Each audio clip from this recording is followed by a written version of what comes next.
दोस्तों, क्या हो अगर आपको ऐसा इंजेक्शन लगा दिया जाए जिससे कि आप हमेशा अमर रहें और फिर एक बंकर जैसी जगह में फंस जाए। अब आप वहां से बाहर निकलने की बहुत कोशिश करते हैं, लेकिन बाहर कुछ आदमखोर इंसान हैं जो आपको खा जाएंगे।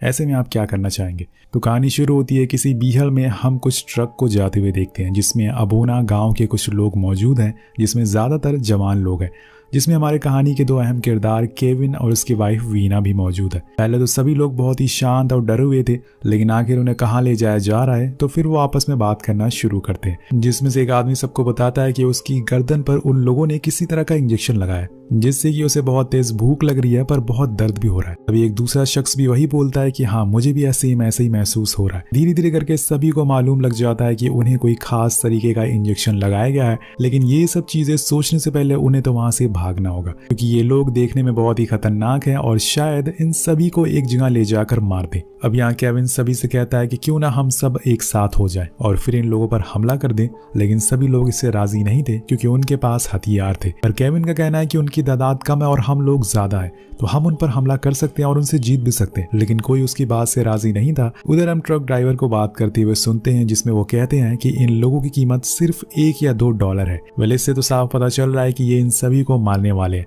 पर कहां और कब और क्यों ये सब आपको पता लग जाएगा। वहीं पीछे बैठे लोगों का डर अब बढ़ता जा रहा था। उन्हीं में से एक जवान लड़का जो अपनी माँ के साथ था ट्रक में, वो ट्रक से उतरकर भागने लगता है और उसे ग्रुप वाले देख लेते हैं। वो सारे बाहर आते हैं और उस लड़के के पैर पर गोली मार देते हैं, जिससे कि वो भाग ना सके और उसकी माँ चीखती रहती है कि ऐसा मत करो। लेकिन ये लोग आखिर करना क्या चाह रहे हैं ये किसी को पता नहीं है। वो सभी उस लड़की को अपने बॉस के पास लेकर आते हैं और जो ऑर्डर देता है कि इसे रस्सी से बांध दो और उसकी माँ को चुप करा दो।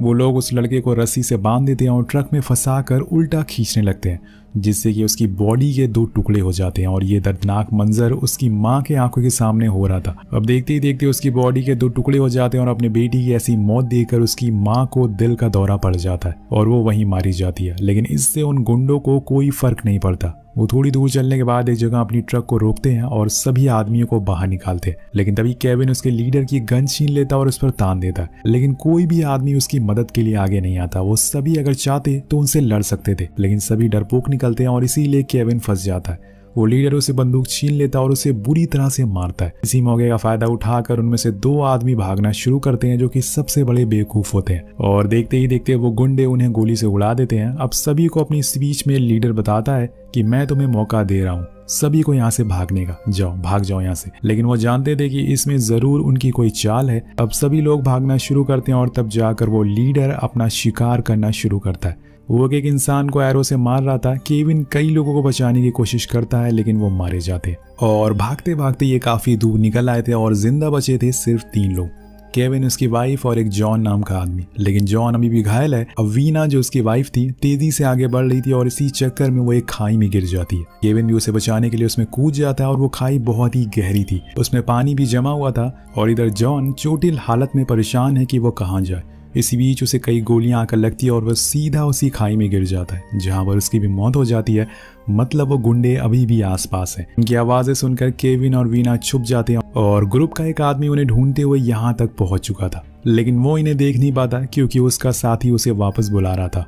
इसके लिए इनकी जान बच जाती है। इधर लीडर के पास एक मैसेज आता है कि जो लोग जख्मी हैं उन्हें वापस लेकर आओ, लेकिन लीडर उनकी बातों को इग्नोर कर देता और यहाँ हम जान पाते हैं कि इनके ऊपर कोई बॉस है जो कि ये काम उनसे करवा रहा है। कहानी शिफ्ट होती है केविन और वीना पर, जो एक सूखी जगह जाते हैं, जहाँ पर वीना को होश आता और वो उठते ही गुंडों के बारे में पूछती है। तो केविन उसे बताता है कि वो अभी के लिए चले गए हैं, लेकिन वीना अभी बहुत डरी हुई थी। उसे आज रात वहीं रुकने को कहती है ताकि सब कुछ शांत हो जाए। केविन बताता है कि ये खाई जरूर वॉल्केनो से गिरने से बनी होगी, जहां से निकल पाना बहुत ही मुश्किल है, और इन्हें ये भी नहीं पता है कि ये किस लोकेशन पर मौजूद है। अब धीरे धीरे रात हो जाती है और तभी केविन को कुछ आवाजें सुनाई देती है, जो कि एक घायल आदमी की थी। वो भी खाई तक पहुंच चुका था और केविन से कहता है कि तुमने मेरी जान क्यों नहीं बचाई। वो तेज तेज चिल्लाने लगता है और उन गुंडों को बुलाने लगता है। अब उसकी आवाजें सुनकर केविन बहुत डर जाता है, लेकिन तभी उसकी आंख खुलती है और हमें पता चलता है कि ये बस उसका एक सपना था। अब केविन जॉन की लाश को देखता है और उसे सही पोजीशन में रख देता है, क्योंकि उसे देखकर उसे बुरा लग रहा था, और इसकी जेब से वो लाइटर निकालकर आग जलाता है ताकि थोड़ी रोशनी हो सके, क्योंकि रोशनी से हमें उम्मीद मिलती है और डर नहीं लगता है। लेकिन वीना अभी भी बहुत डरी हुई थी। वो बार बार ऊपर की तरफ देखे जा रही थी कि कहीं वो गुंडे फिर से ना आ जाए। केविन बताता है कि वो लोग जानवर हैं और अब वो लाशों को खाएंगे और मजे करेंगे। कुछ दिन तक वो लोग यहीं घूमेंगे। अब यहाँ वीना उसे मना करती है कि आग मत जलाओ, उन्हें पता चल जाएगा। लेकिन केविन का कहना था कि आग से जंगली जानवर दूर रहेंगे। इसी डर में पूरी रात बैठे बैठे निकल जाती है। सुबह का सूरज तो निकलता है लेकिन इनके लिए कोई उम्मीद लेकर नहीं आता। वीना को गहरी चोटें लगी है, अगर वो बाहर नहीं निकली तो इन्फेक्टेड हो जाएगी। तो केविन के पास एक प्लान था। वो ऊपर कुछ सूखी लकड़ियां देखता है जिसकी मदद से वो ऊपर चढ़ सके। अब वो जॉन और खुद के कपड़े निकालता है और उन्हें भिगा कर रस्सी बनाता है और फिर उस रस्सी में लकड़ी बांधकर ऊपर फेंकता है, जिससे कपड़ा जाकर फंस जाता है और ये आराम से वहां से निकल सकते हैं। लेकिन केविन का वजन ज्यादा था, इसलिए वीना कहती है कि रुको, पहले मुझे चढ़ने दो। लेकिन केविन खुद ही चढ़ने लगता है और वो चढ़ते चढ़ते बिल्कुल ऊपर तक पहुंच जाता है। लेकिन तभी कपड़ा फट जाता है और वो सीधा नीचे आकर खाई में गिरता है। उसके घुटने में गहरी चोट आ गई थी और उसे वीना की बात मान लेनी चाहिए थी। लेकिन अब वो अपने पैर को लेकर परेशान है। वीना देखती है कि उसकी हड्डी टूट चुकी है और अब वो सही से चल नहीं पाएगा, इसलिए उसे वापस कपड़े पहनने को कहती है। पर केविन कहता है कि हम भले ही गोली से ना मरे हो लेकिन भूख से जरूर मर जाएंगे। वीना उसे हौसला देती है कि हम यहाँ से जरूर निकलेंगे, तुम बस अपना दिमाग चलाते रहो। तभी केविन ऊपर देखता और हंसने लगता है। तो वीना पूछती है, तुम पागल हो गए हो क्या, हंस क्यों रहे हो?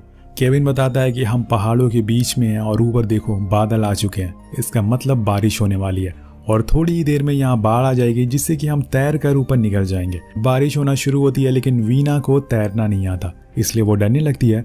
दूसरी मुसीबत थी कि बारिश की वजह से मिट्टी भी गिरने लगी थी। अब ये बारिश इनके लिए मुसीबत बन चुकी थी और तब केविन उसे समझाता है कि डरो मत, ये बारिश ज्यादा देर तक नहीं होने वाली है। और होता भी ऐसी है, थोड़ी ही देर में बारिश रुक जाती है। लेकिन अब जो भी पीने का पानी था वो सब गंदा हो चुका था, हर तरफ कीचड़ था। लेकिन उससे भी बड़ी मुसीबत थी वो आदमखोर इंसान। जी हाँ, वो फिर से वापस आ चुके थे और एक आदमी की आवाज आती है, देखो इधर एक गड्ढा है और हो सकता है कि हमें कोई जख्मी मिल जाए। ये सुनकर तो मानो दोनों की रूह कांप जाती है और वो भागते हुए एक पेड़ की छाड़ियों में छुप जाते हैं जिसे ऊपर से उन्हें कोई देख ना सके।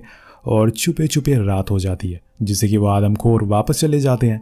लेकिन अब इन्हें फिर से भूख लगना शुरू हो जाती है। अब इनके पास कोई चारा नहीं है और अगर इन्होंने खाना नहीं खाया तो ये कमजोर हो जाएंगे। लेकिन केविन बार बार कहता है कि हमें बस बारिश का इंतजार करना चाहिए। पर वीना का कहना था कि हम बस पानी पर जिंदा नहीं रह सकते, हमें खाने की भी जरूरत है। अब आ जाती है इनकी दूसरी रात और दोनों फिर से आग जलाते हैं और सुबह का इंतजार करने लगते हैं। लेकिन रात में एक अजीब सी चीज होती है। जॉन अचानक से जिंदा हो गया था और वो अचानक से केविन पर हमला कर देता है और वो उसे मारने की कोशिश करता है। लेकिन वो तो एक ज़ॉम्बी बन चुका था और यहाँ केविन उसे आग से जला देता है जिससे कि वो फाइनली मारा जाता है। तो दोस्तों, आगे कहानी में क्या क्या होने वाला है ये आपके होश उड़ा देंगे। हम दोनों थोड़ी देर तक आराम करते हैं लेकिन केविन को कुछ अजीब सा फील होता है। तो वीना को अपनी गर्दन चेक करवाता है जहाँ पर उसे इंजेक्शन लगाया गया था। अब यहाँ वीना भी अपनी गर्दन चेक करवाती है तो उसे कुछ नहीं होता। लेकिन जब वो केविन की गर्दन देखती है तो उसे इन्फेक्शन फैल चुका था और ये इन्फेक्शन उसी इंजेक्शन का था जिसे उन गुंडों ने लगाया था और अब जाकर उसका असर दिखने लग गया था। पर वीना ये बात उसे नहीं बताती और कहती है कि सब कुछ ठीक है, हमारी इम्यून पावर बहुत ही अच्छी है, इसलिए उस इंजेक्शन ने हमें कोई असर नहीं किया। बट थोड़ी देर बाद वो अकेले बैठकर रोने लगती है क्योंकि उसे पता चल चुका था कि केविन अब नहीं बचेगा। अब दोनों एक दूसरे से गले लगाते हैं और सो जाते हैं। लेकिन आधी रात में वीना को कुछ आवाजें आती हैं और वो देखती है कि जॉन कुछ खा रहा है। वो जब उसके पास जाती है तो अचानक से वो उस पर हमला कर देता है। लेकिन ये बस उसका एक सपना था। जब उसकी आंख खुलती है तो सुबह हो चुकी थी। लेकिन सुबह होती है वो भी और डरावनी, क्योंकि केविन की तबीयत और ज्यादा खराब होने लगी थी। उसके बिहेवियर में चेंज आने लगे थे। तो वीना उसे पुकारती है, केविन तुम ठीक हो ना? और तभी अचानक से वो एक फ्रॉग को पकड़कर खा रहा था और उसे वीना को भी ऑफर करता है और उसे देखकर वीना वॉमिटिंग करने लगती है।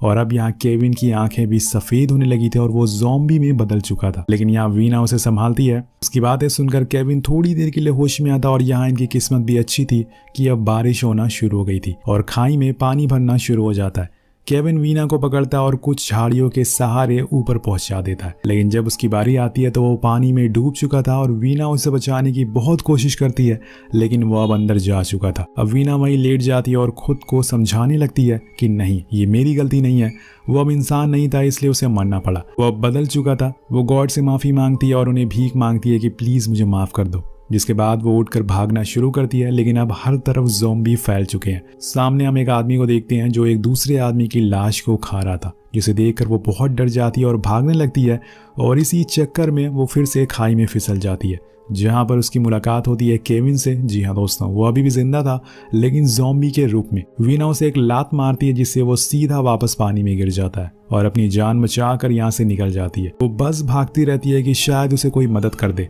और इसी तरह भागते भागते वो रोड पर पहुंच जाती है जहां पर एक ट्रक उसकी तरफ आ रहा था। उस ट्रक को देखकर वीना उसे मदद मांगती है, लेकिन गेस करिए उस ट्रक में कौन था। जी हाँ, वही गुंडों का लीडर जो बाहर निकलता है और वीना को मार कर बेहोश कर देता है। तो वो लीडर कहता है कि इसका गला चेक करो। हम देखते हैं कि वीना भी इन्फेक्टेड है और लीडर ऑर्डर देता है कि इसे ट्रक में डाल दो। अब वीना को समझ नहीं आता कि ये सब क्या हुआ है। मतलब दोस्तों, उस इंजेक्शन की वजह से वो भी अब इन्फेक्टेड हो चुकी है और जब उसे ट्रक में बैठाया जाता तो हम देखते हैं कि वहाँ पहले से ही 3 ज़ॉम्बीज मौजूद है जो उसका क्या हाल करेंगे वो आप समझ गए होंगे। तो एक्चुअली में दोस्तों कहानी में हुआ क्या, तो मैं आपको बता दूं कि ये गुंडे एक कंपनी के लिए काम करते हैं जो किसी तरह की मेडिसिन बना रही है और उस मेडिसिन की टेस्टिंग इंसानों पर डायरेक्ट की जा रही है। अगर वो टेस्ट में फेल हो गए तो ये लोग उन्हें ढूंढ ढूंढ कर मार रहे हैं, इसलिए सभी आदमखोर उन्हें ढूंढ कर मार रहे हैं जंगल में ताकि ये इन्फेक्शन बाहर ना फैले। और इसी तरह से ये कहानी यहीं खत्म हो जाती है। वेल, आपको ये कहानी कैसी लगी नीचे कमेंट करके जरूर बताएगा। मिलते हैं आपसे अगली वीडियो में। Thank you so much watching.